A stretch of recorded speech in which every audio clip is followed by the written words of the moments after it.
everyone, it's Justine and welcome to another video tutorial. Today I'm going to be creating some bulk cards that are all a little bit different. I'm going to be using the dotted background stamp from the stamp market, and this is a clear background stamp.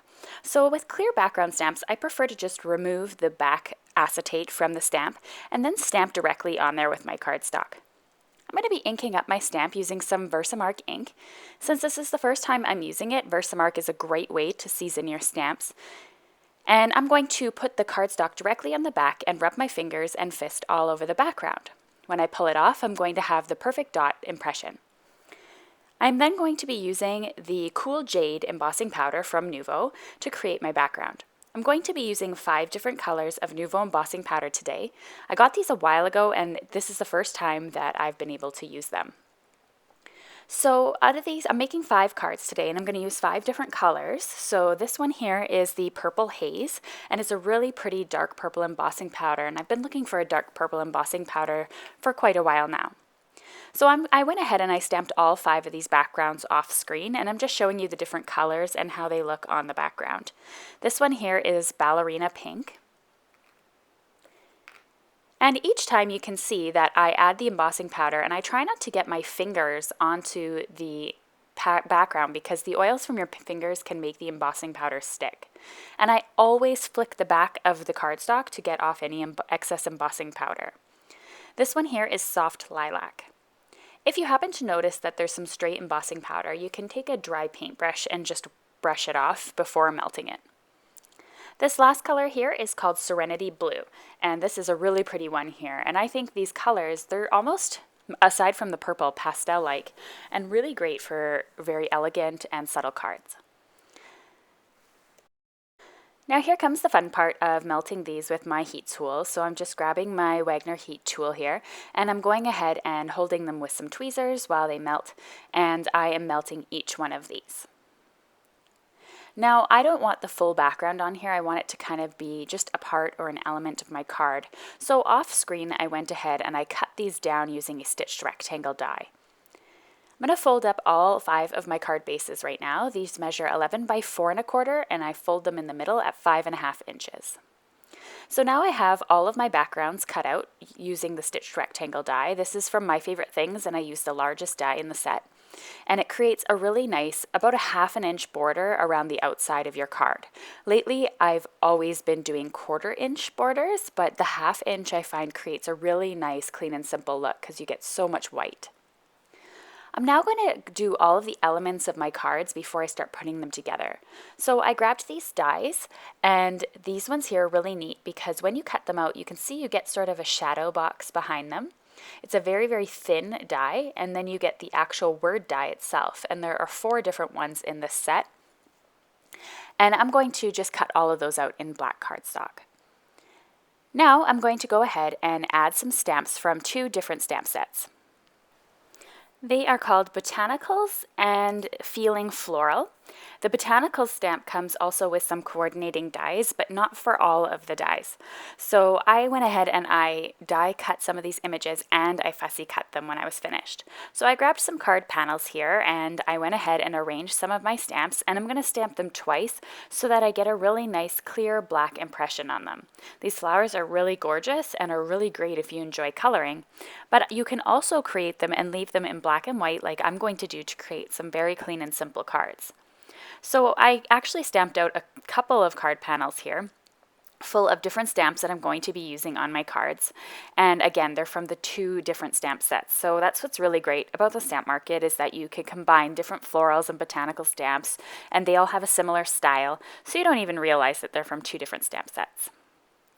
So after I was finished that, I went ahead and I fussy cut them, as I mentioned, or I die cut them depending on if there were coordinating dies available.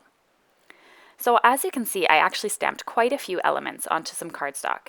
You could also use a full-size cardstock. I just have these pre-cut panels on hand.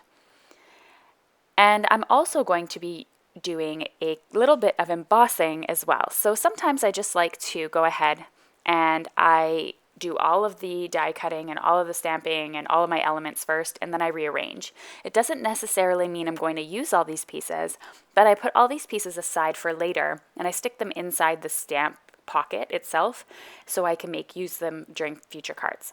So this is the double take stamp, and it's really cute. It has some really bold sentiments, it has some script sentiments, and then it has little definitions, which are really cute that look like they're from the dictionary. So I'm going to add several of these onto the cardstock. This is black Simon Says stamp cardstock, and I'm going to emboss them using some white embossing powder.